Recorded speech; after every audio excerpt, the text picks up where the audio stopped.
Well. Okay, guys, welcome everybody to today's video on how to hack the selective English paper without any prior knowledge, coaching, or vocabulary. Now, if you're wondering who is this dude, who am I, and why is he shouting at me, it's because I'm excited, right? Because the Department of Education has never ever done this before. They've never done it, right? They've never released an actual test before, but they've done it now. And today what I'm going to do is I'm going to show you guys how to hack the selective English paper. Now, before I get started on that, what I want to talk about very briefly is why I need your undivided attention over the next hour or so. And if you can't give me your undivided attention, then you should probably just leave the video. So I get it. Most of you watching this video, you've just stumbled on it, you've been on YouTube, you might have watched some other selective videos, and boom, this video has popped up. You're like, oh yeah, this looks pretty cool. And then you watch the first minute and then you click out of it. I get it, right? But what I want to say is that the next 45 minutes to an hour will be the most valuable time that you spend this year. I guarantee it. Okay, the next 45 minutes will be the most valuable amount of time that you spend in the entire year. Okay, why am I so confident? My name is Steve Zhu, the selective guru, and I've coached literally hundreds, if not thousands, I'm not even sure by this point, of kids to master selective schools tests, right? I've been doing this for the last few years.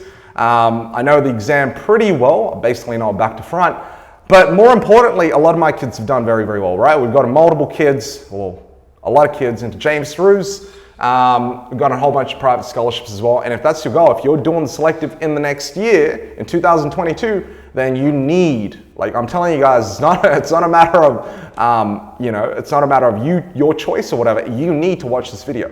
And in the next 45 minutes, I'm going to break down everything that you need to know for English in selective. Now, before I jump into all of that, most of you guys will be like, oh, Steven, why should I spend the next 45 minutes to an hour listening to you babble on about the selective schools test? Now, keep in mind, look, I get it. I was in your position at one point in time. If you asked me if I had my own free will and my own free choice, would I spend 45 minutes to an hour of my own time, my own playtime, listening to some dude talk on the internet about academics? I'd be like, no way in the world. And hey, look, I get it. Like, you've seen a lot of these academic videos online. And to be honest, like, I've been watching some of them as well, and I am thoroughly bored. Okay, I'm very, very bored. So I don't like watching them as well. And I fell asleep. Like yesterday, I was watching one of the videos online on YouTube. They were teaching you guys, how to, solve questions for selective, and I fell asleep. Right? But I promise you guys one thing. I will try to make it as entertaining as possible. Actually, I won't try. I will make this video as entertaining as possible. But I need your undivided attention, which means if you're on Fortnite, if you're on TikTok, if you got like multiple devices open, if you're reading a book, right, you're doing anything, you need to shut that down right now, okay? Because if you don't give me your undivided attention over the next hour, I won't be able to teach you anything. Okay, so if you want to continue playing your TikTok, you want to playing your Fortnite, I love Fortnite, by the way, I love TikTok as well, but if you have that playing in the background, I can't teach you. So you got to make a decision, either shut down the devices or leave this video. And if you want to leave this video, that's all good. All you need to do before you leave the video, just give me a like, right? Like the video and you'll be fine. Like the video and then come back to it like tomorrow, the day after, when you're not playing TikTok or Fortnite. And trust me when I say it's going to be the most valuable 45 minutes to an hour of your life, because I'll be breaking down the exact test and I'm going to be giving you guys strategies, right? I've been watching some of the other videos on YouTube about this, a lot of people, talking about the new selective schools test, and it's good. Trust me, it's not bad, but, they're not really teaching you the tips and tricks of figuring out the exam. They're just going through the exam. So here's how we're going to do it. It's going to be, we're going to go through the exam. I'm going to try to explain as many questions as possible, but more importantly, I want to explain to you how the exam is designed to trick you. Okay, there are so many things interlaced in the exam that is designed to trick you guys and make things difficult. Okay, anywhere from, the question types to, the way that the exam is structured in terms of closed passage evaluation, all that kind of stuff.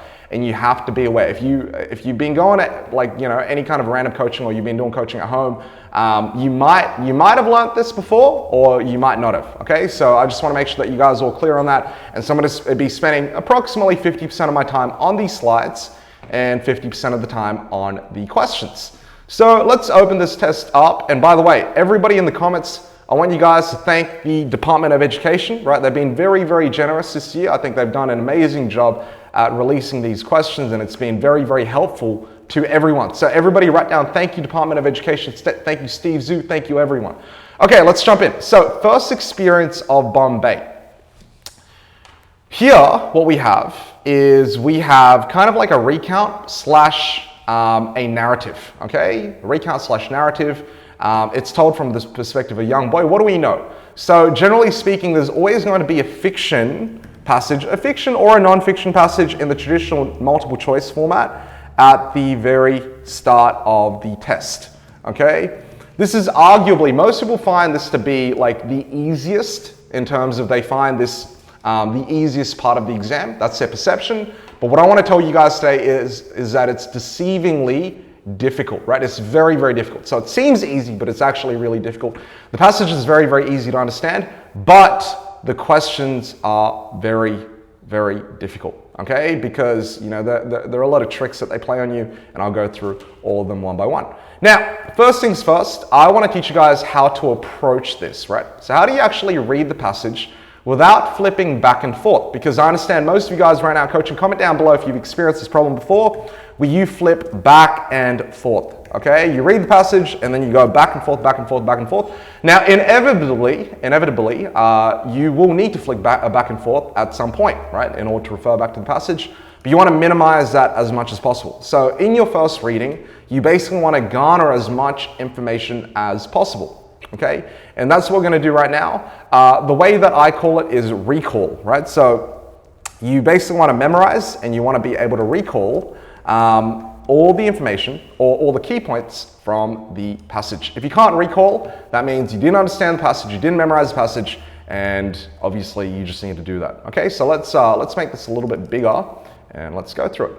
So the factory is being built in Thul, a small fishing village in India. The villagers fear it will change the traditional way of life, so a group of them, led by a Dhaka, go to Bombay to protest. The story is told from the view of Hari, a young boy who goes with them. Okay, so immediately what I'd do here is I'd underline the keywords. Now, from what we know right now, as of November the 2nd, we know that the exam is going to be on paper. Now that might change. The exam might be on on computer, it might be digital, depending on what the Department of Education thinks. For now, if we know that the exam is on paper, then we can note on the exam, okay? So that's why I'm gonna be highlighting, underlining the words. So keyword is factory, change, traditional, protest, Hari. Okay, so what do we know?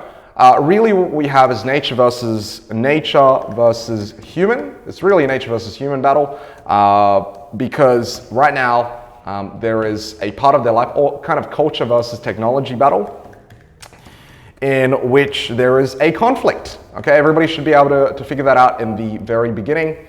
Some part of nature is going to get destroyed, some culture is going to get destroyed by impending modern technology, i.e. the factory. Okay, very simple story. So by the time the sun was up, turning the dull sea into a peacock blue and an emerald green and lighting up the city of Bombay on the far shore like a white castle made of sand or salt, blinding against hot blue sky, all the boats had been loaded, setting out like a shoal of dolphins over the waves. Now, a couple of things that you need to be aware of. Number one, look at the colors. The colors are described in a very, very beautiful way, okay? So we know that when the sun was up, the city was beautiful. It was a white castle made of sand. All the imagery that is laid in here, because look at this, we got jewel colors, right? And peacock blue, again, animal colors, right? In this case, or bird colors, create a very shimmering kind of beauty about Bombay. Does that make sense? It says all the boats are being loaded, whatever, shoal of dolphins. So far it's overwhelmingly positive, even when we have the simile here. A shoal of dolphins, playful, that's the idea, right? So there's no heaviness to this atmosphere so far. And it's very important that you break down the atmosphere so you have a good idea of the emotions. Okay, so at the very beginning, generally speaking, you always have an atmosphere, you've got the 5 senses, figure out what kind of emotion they create. Simple. Let's keep going. It was 14 kilometers from Roas to Bombay. All the way they shouted and sang. Again, very positive. Okay, their voices rang from the boat to boat. They were in high spirits. It was such a rare outing. For them, who usually never gave up a day's work to leave their villages, it seemed almost like a holiday. Dhaka had to shout occasionally to remind the farmers and fishermen why they were going to Bombay. His voice was getting hoarse, and the older fisherman finally tugged his shirt, hanging over his dotty and wet with perspiration, and he said, sit down, son, sit for a while, keep your breath for all the shouting you're going to do in Bombay. So right now, these people are rather clouded, okay? So let's just write down the word clouded. Their mentality is clouded because they're having a lot of fun, but they've kind of forgotten why they need to go on the journey anyway, okay? And that's because of a protest. Does that make sense? So the protest is rather negative. It's definitely not positive, and yet these people are having fun right now. So we know that the person in charge of all of this, in other words, a Dhaka, who seems to be a rather old man, as you guys can see here, one of the older fishermen finally tugged his shirt, and then we have the idea that they need to keep the energy, right? They need to make sure they keep the energy. When we get there, we'll shout so every man in the city hears us. Never you fear, sit down, have a little rest, give our brother some tea to drink. He called to the men in the boat. One of them produced a clay cup, which was still half full of tea, the rest having spilt earlier. They passed it to their leader, who sat down, drank gratefully. Another produced a sweet lime, peeled it, and passed him the segments of suck. He was grateful to them and took their advice. So, in other words, give our brother some tea to drink, obviously to kind of calm him down, okay? Grateful took their advice. We know that. They calmed down a little bit and they stopped screaming, right? They stopped shouting, stopped screaming, and all good. So all is well so far. All is good. Now, one thing that I want to kind of bring up is that there are a lot of things that are implicit, right? One of the most difficult things to master in fiction is when you see body reactions that implicitly refer to things from before. So, for example, took their advice. What does that mean? That just means he stopped screaming. Why did this person give our brother some tea to drink? Because we wanted to calm him down. We didn't want him to waste all his energy right now, and we wanted to calm him down. So there are a lot of things that you need to be able to pick up implicitly. So if you guys can all write down the word implicit in the comments, that would greatly help. And just be aware of that, okay? So be aware of things that are implied. Be aware of things that are implicit, that are not explicitly mentioned. And that's the name of the game, right? Because all Cambridge does is give you a lot of questions which are based on implications rather than explicit information. Okay, Hari, who had bought neither tea nor fruit at the pier nor food from home, sat very quietly on the floor of the boat, and no one paid attention to him at all. There was no one else in Thule on his boat. It was full of strangers from other villages along the coast. He sat listening to them, feeling hot, tired, and thirsty, very afraid of the journey he had undertaken, without thinking, simply because he'd been upset, angry, simply could not bear to live another day in whatever.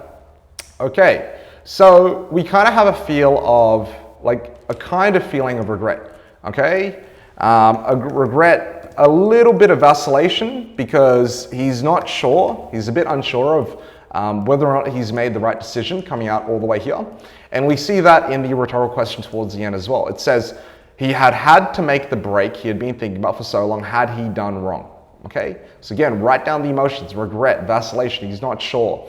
At first, it seemed like the right thing to do. Now, questionable, right? So he's not sure if it's the right thing to do.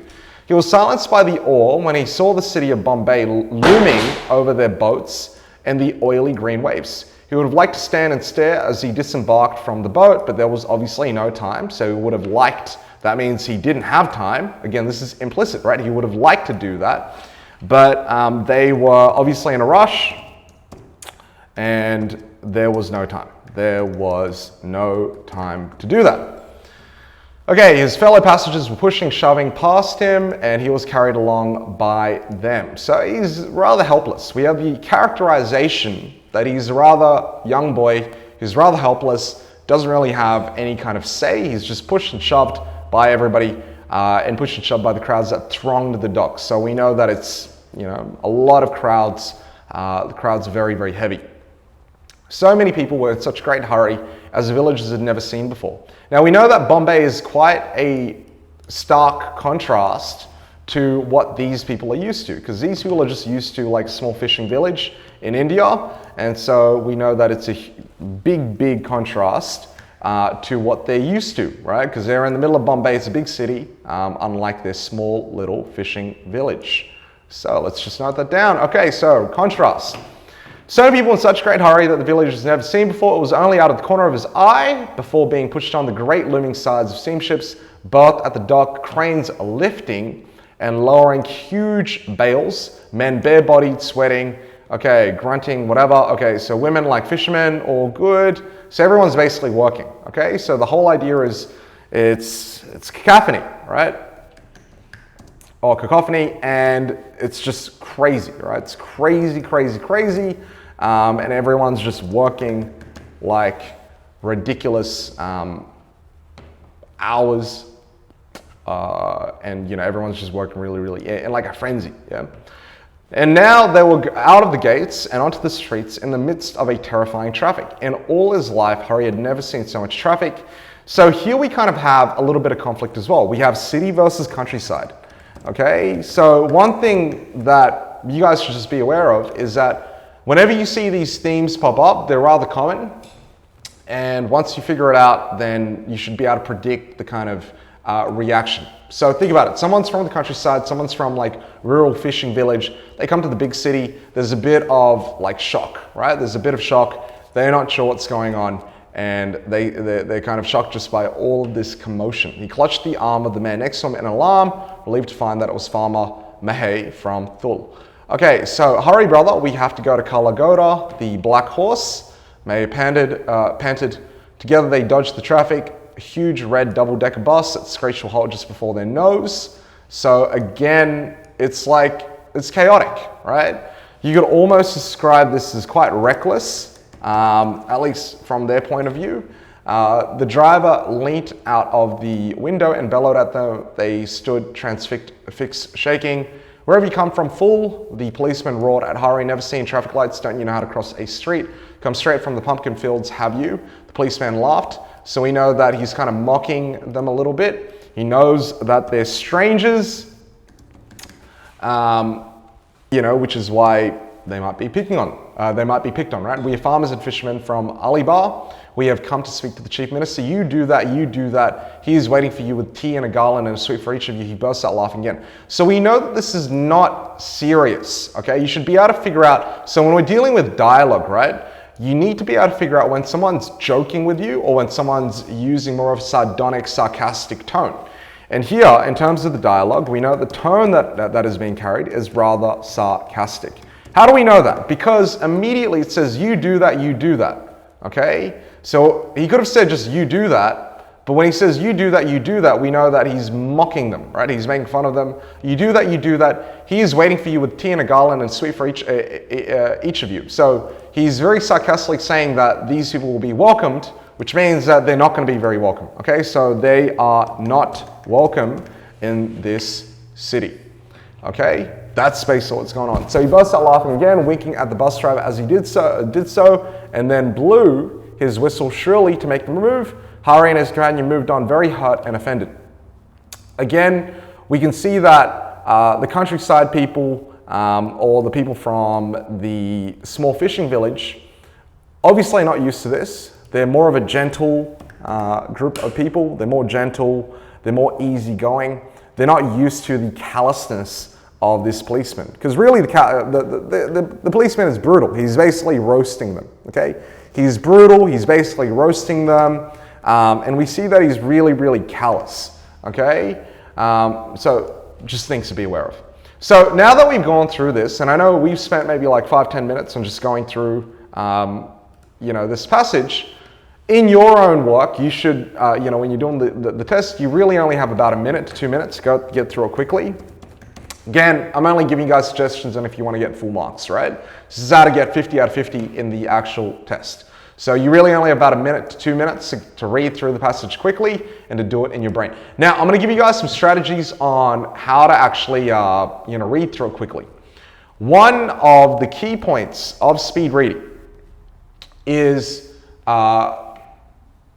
noting down the keywords and using your peripheral vision. So what I'm going to do at the end of today's video is I'm going to link you guys to a video by Tim Ferriss. in which he kind of explains how to speed read, how to read very, very quickly.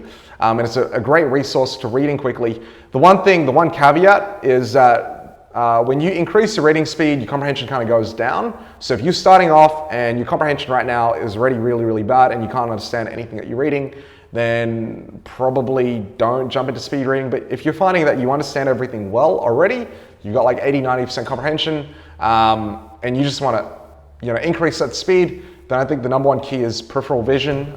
You need to make sure that you use your peripheral vision. You need to make sure that you're not voicing your words, right? So if you find yourself like whispering the words to yourself, that's a big, big no-no, right? So don't do that. And number three is just noting down all the keywords, right? So every few lines, note down the keywords. Make sure that you're processing multiple words at the same time rather than just reading each word one by one.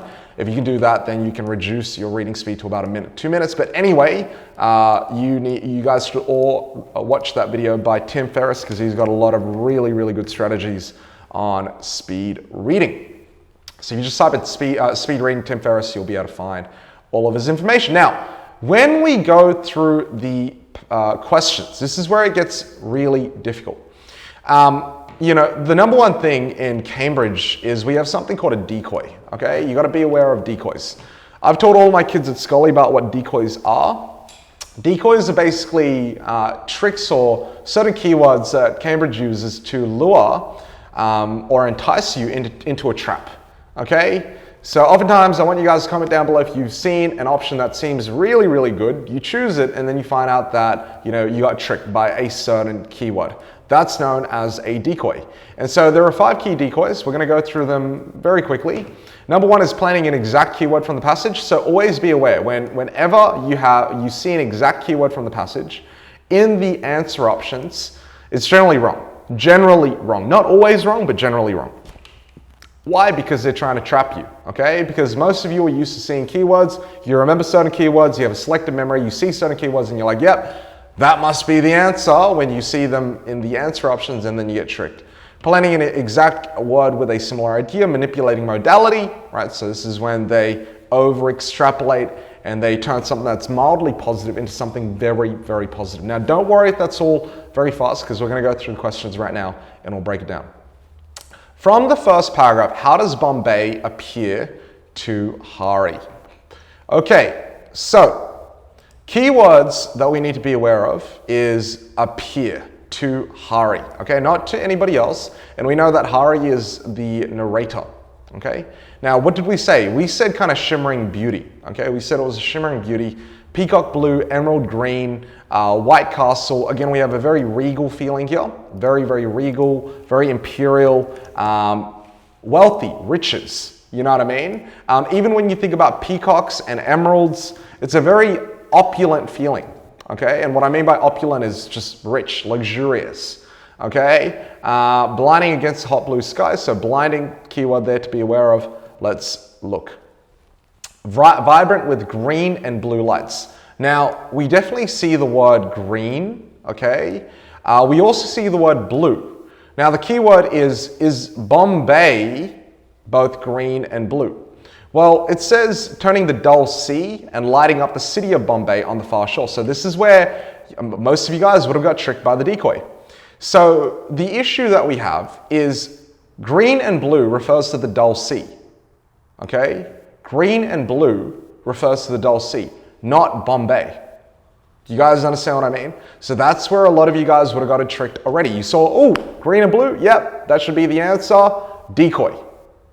Does that make sense? Because it's linked to the dull sea, not Bombay. Bombay is a city. It's a landmass. It's not the sea. So here it says, and lighting up the city of Bombay on the far shore like a white castle made of sand, blinding against a hot blue sky. That's it, right? So white castle, hot blue sky.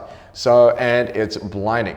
So gleaming and dazzling in the sun. So we have the word blinding. So that's pretty good. And the reason why it's blinding is because it's shimmering, right? It's blinding, it's dazzling, it's very, very difficult to see, right? Hot blue sky and white castle. So B doesn't seem like a bad option. So we can put a question mark around that. Surreal and unreachable by boat, that's wrong because it is reachable by boat. Distant and gray under a hot sky, that's wrong, okay? It's not gray at all. There's no information about being gray. At the very beginning, there's like the dull sea, but that's definitely not it, okay? So the only one that is correct here would be B. So you see how even B doesn't use any words or any direct words from the passage. This is the key. Okay, so a lot of these answers are implied. Can everybody write that down? Implied answers. And that's the very first rule of Cambridge. And if you remember that, then that'll help save you a lot of marks. So planning, the 5 key decoys, like I said, planning an exact word from the passage. Whenever you see an exact word from the passage, generally steer clear. Okay, because we know that they're doing that for a reason. Because 90% of the kids, once they read option A, they'd be like, yep, the answer's A. Okay? Most kids aren't able to find synonyms for the word blinding or synonyms for the word white, okay? But if you are able to synonymize, right, or find a synonym, then you'd be able to figure out that the answer is B, okay? Cool, let's keep going. Farmers and fishermen sing and shout on the boats. Why? Well, we already know from way back that this is the very first journey or one of the very rare opportunities that they get to travel. Okay, usually they're always stuck in the fishing town and they really don't get many opportunities to travel. They are nervous about the confrontation? No, that's definitely not it. They're not nervous about the confrontation at all. They need to practice for the procession. That's definitely not it. That's why they should stop singing and shouting to reserve their energy for the procession, but it's definitely not to practice. They need to show why they are there. No, not really. Again, they're not showing why they are there, because if they were showing why they were there, they would have angry shouts. Right now, it's not really angry shouts. Why they're there is for the protests, right? But right now, they're shouting and singing out of joy. So it's very, very different. So it can't be C. Again, most kids who chose it because they didn't understand the passage, and again, because of a decoy. Because right here, a lot of you guys might have misinterpreted this thing here, where it said, sit down, keep all your shouting, keep your breath for all the shouting you were going to do in Bombay. When we get there, we'll shout, so every man in the city hears us, never you fear. Okay, now that is advice. That is not why they're shouting on the boat. Okay, in fact, that's the reason for why they should stop shouting on the boat.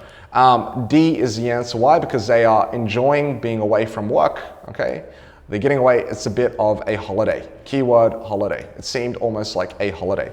So always try to match up your answer to a keyword from the passage. So in this case, if you found the word holiday, it seemed almost like holiday. Usually a rare outing. They usually never gave up a day's work to leave the village. Pretty easy.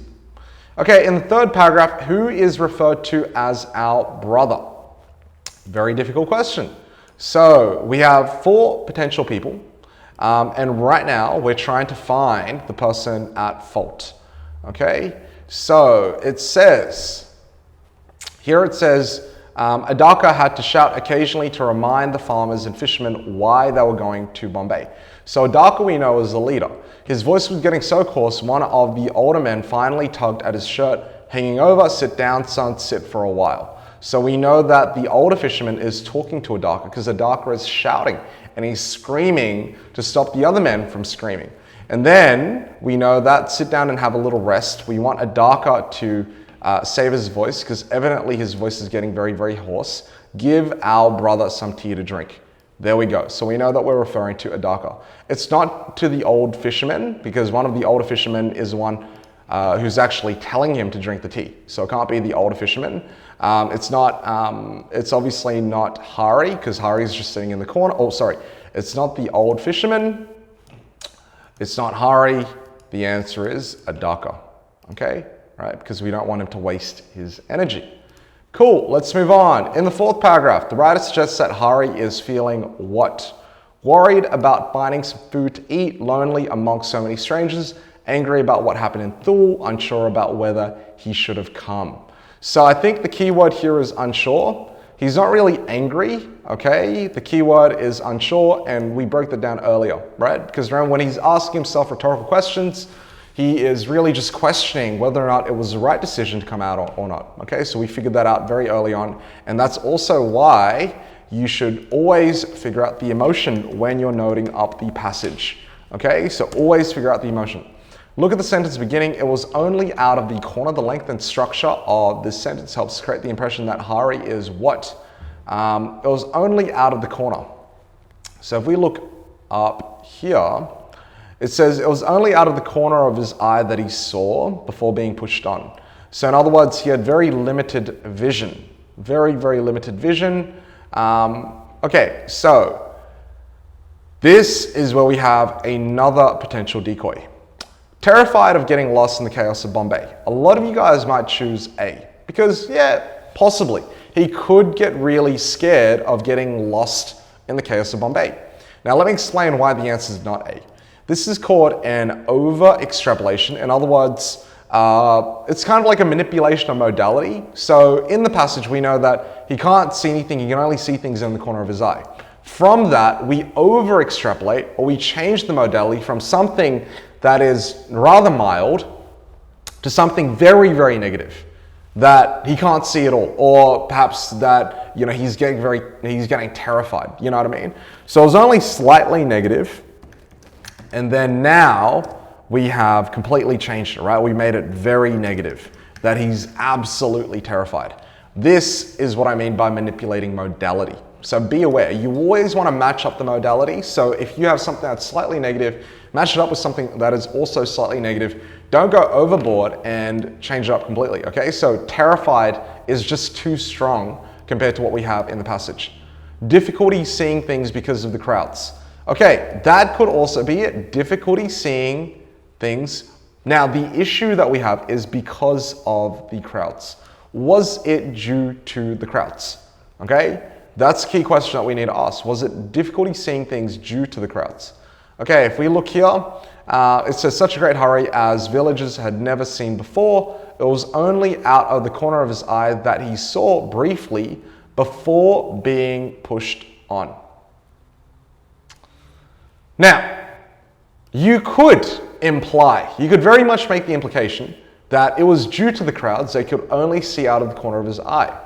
But here, we don't really know if the crowds are the cause of the fact that it was only out of the corner of his eye. Because as you guys can see, it was only out of the corner of his eye he saw before being pushed on. So we know afterwards he's being pushed on, but we don't know that being pushed on was the cause of him only being able to see out of the corner of his eye. Does that make sense? So it's like correlation, not causation. So here we can put a question mark around it. It could definitely be the option, but we want to find something that we can conclude that is within the scope of our of the passage, right? B is slightly outside the scope of the passage just because of the crowds. Can barely register all the sights one after another. That is it. Why?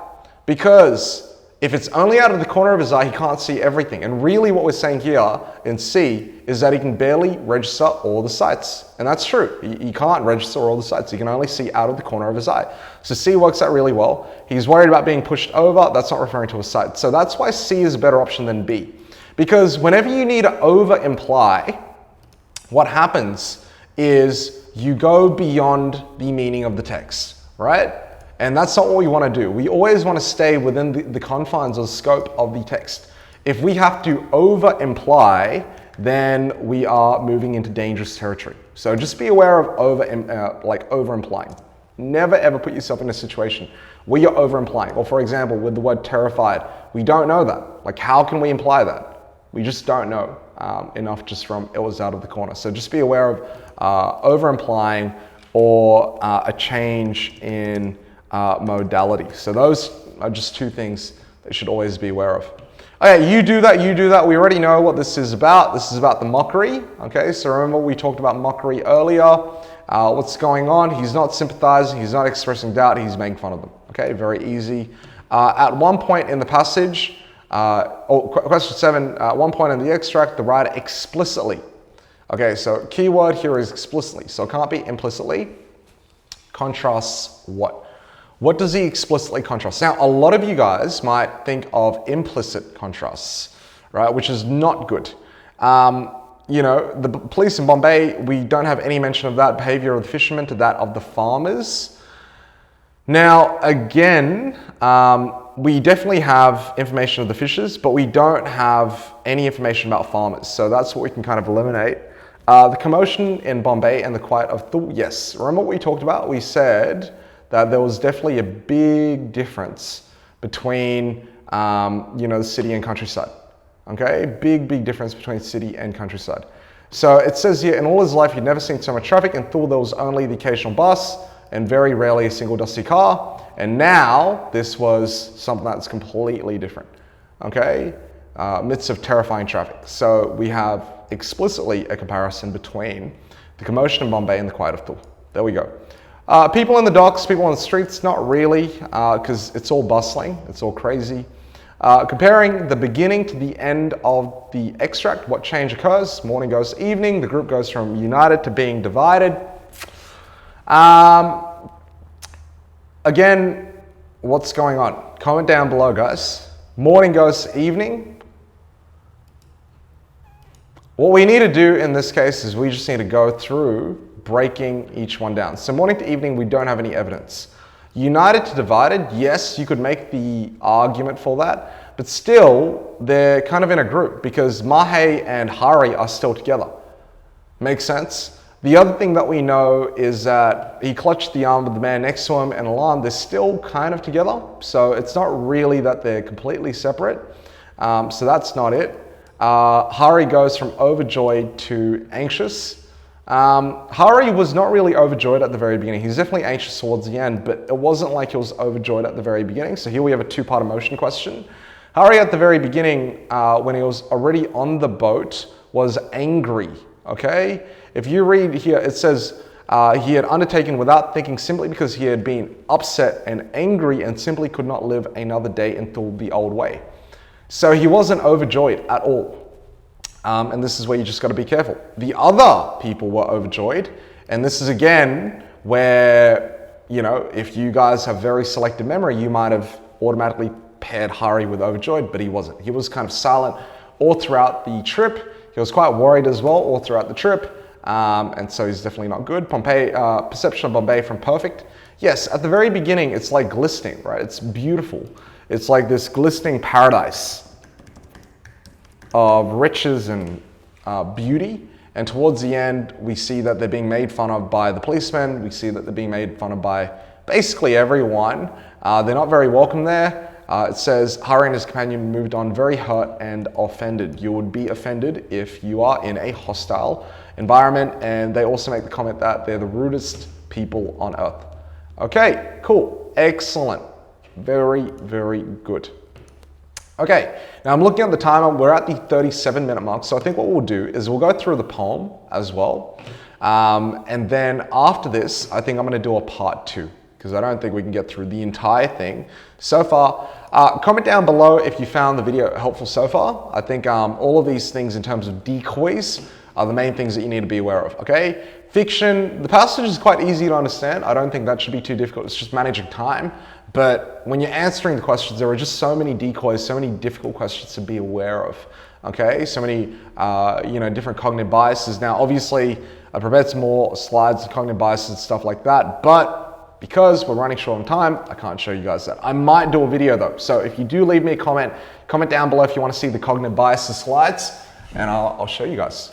Cool, now we're gonna go to Bruce Dorr and we're gonna talk about drifters. Okay, so one day soon, he'll tell her it's time to start packing and the kids will yell truly. Whenever we approach poetry, there are a couple of things to be aware of. Number one, we need to figure out the structure of a poem. And so there are two things that you need to be aware of. Number one, division. Number two, unity, okay? Generally speaking, there are poems that are very well structured in that, they have a rhythm, a rhyme that kind of repeats itself, or you could have a free-flowing piece of poem with no conventional pattern, okay? Things to look out for: structure, stanzas, okay? Look at the amount of lines that you have in each stanza. In terms of pattern, look at the rhyme scheme and the meter, rhyme rhythm, and the organization. Cool. So let's just look here. If you look at this overall, we notice that there's basically just one big chunk of text, okay? There really doesn't seem to be any, kind of organization. And so this is known as free verse. So a free verse poem is one that lacks a consistent rhyme scheme, metrical pattern, or musical form.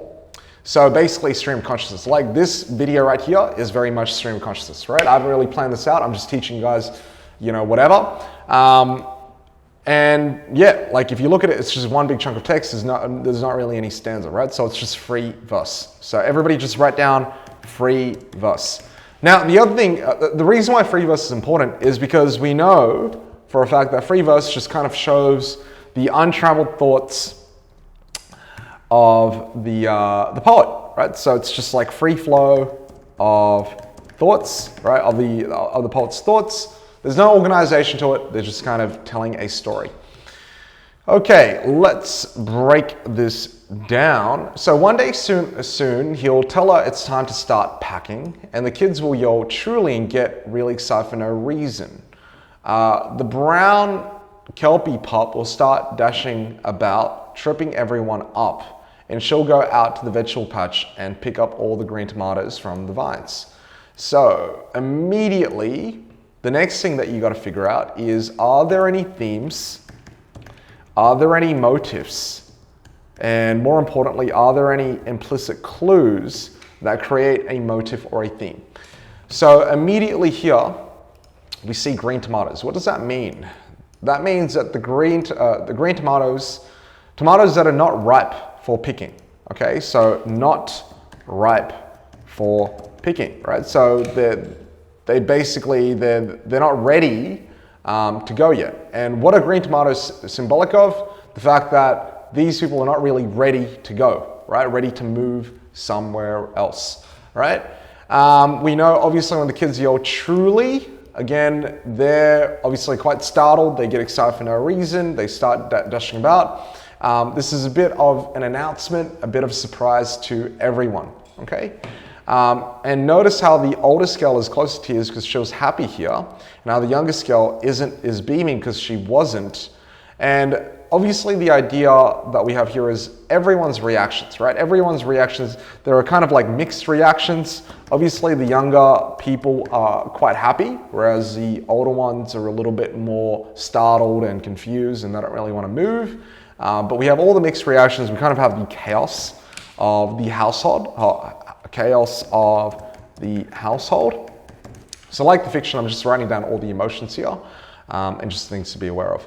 And the first thing she'll put on the trailer will be the bottling set she never unpacked. So do you guys see how the green tomatoes and the bottling set she never unpacked almost add to the same theme? These are all related ideas. So you always want to find related clues or related ideas or related objects or related symbols, because if you can put them together, they can kind of create a theme. And here the theme is that they're not ready, okay? They're not ready to move. They are not ready. It is unexpected. It's almost like, you know, the cup is half full, okay? Like the cup is half full and then they have to move, okay? Okay, anyway, and when the loaded ute bumps down the drive past the blackberry canes with their last shriveled fruit, okay, she won't even ask why they're leaving this time or where they're heading for. She'll only remember how, when they came, she held her hands bright with berries, the first of season, make a wish, Tom, make a wish. So now that we have the shriveled fruit and the juxtaposition between the shriveled fruit and the bright with berries, this could symbolize a whole bunch of different things. The first thing that we know is that this is juxtaposition because there's obviously a contrast, right? We know that this could perhaps represent how the woman is tired, okay, from moving different places, okay? So the woman might be very, very tired, exhausted, kind of, you know, depleted, right? Depleted of energy from all the different moves. And we kind of see that here as well. It says she won't ask why they're moving or where they're heading for because it's just happened so many times already, right? And the other key word is this time, right? She won't even ask why they're leaving this time because it's just happened so many times in the past. There's no point to even ask. Yeah, all good. Make a wish, Tom, make a wish. Okay, the first of season, make a wish, make a wish, make a wish. And this is quite pensive towards the end, because this would have been, when you talk about making a wish, there's a feeling of hope. And we know that the beginning was always very, very hopeful. And now we're kind of towards the end. We're towards the move. And this might imply that the wish could have been like just to stay here, but we know that that hope is kind of gone right now, okay, because they're moving. Makes sense? Okay, cool. So hopefully all of this is clear. We know that drifters are basically people who just move from place to place. They're basically nomads. Okay, that's a key idea. And we're going to jump into questions right now. Cool. The other thing that you can talk about in terms of structure, because it's free verse, we kind of see it, mesh very, very well with the subject matter of drifters, in that there is no set structure, right? They just kind of move, they kind of go with the flow. It's rather like just the natural chaos of the world. Okay, let's jump in. So who is the main focus of the poem? This is a very interesting question. Who is the main focus of the poem? The main focus of the poem, because there's a lot of people who are mentioned throughout, like the youngest daughter, the oldest daughter, everybody, but they're only mentioned like briefly. It says one day he'll tell her it's time to start packing, and her refers to the mum. Okay, so we're talking about mum right here. Okay, does that make sense? And then she'll put on the trailer, she never unpacked, all of this she. And the other thing that you should probably keep in mind is that she is nameless. Okay, she is nameless, right? We're just referring to the mum through a pronoun, which kind of almost symbolizes her insignificance, right? In terms of the decision making and all of that, and how she's kind of not recognized at all for her efforts. She just kind of listens and she does what she is told, which is not good, all right? It's not good at all. But it can't be the youngest daughter. The youngest daughter, oldest daughter are basically same. It's not the little dog, because that's barely mentioned, right, as well. It's a mother of the family. That should be pretty obvious, because that's the person who's being mentioned over and over again, her thoughts. Okay, green tomatoes. Why do we have the green tomatoes? We talked about it. Green tomatoes are not ripe for picking. And so to show the move has come too soon, yes, it's not ripe yet. Convey the family's enthusiasm, definitely not. How imperfect life can be. Now, I know a lot of you guys might choose how imperfect life can be. Imperfect is not really the right word, because a green tomato is not imperfect. It's just imperfect because of time, but over time it will be perfect. Does that make sense? So it's really more relating to time rather than perfection. So it refers to time more than perfection. So it's not to show how imperfect time can be.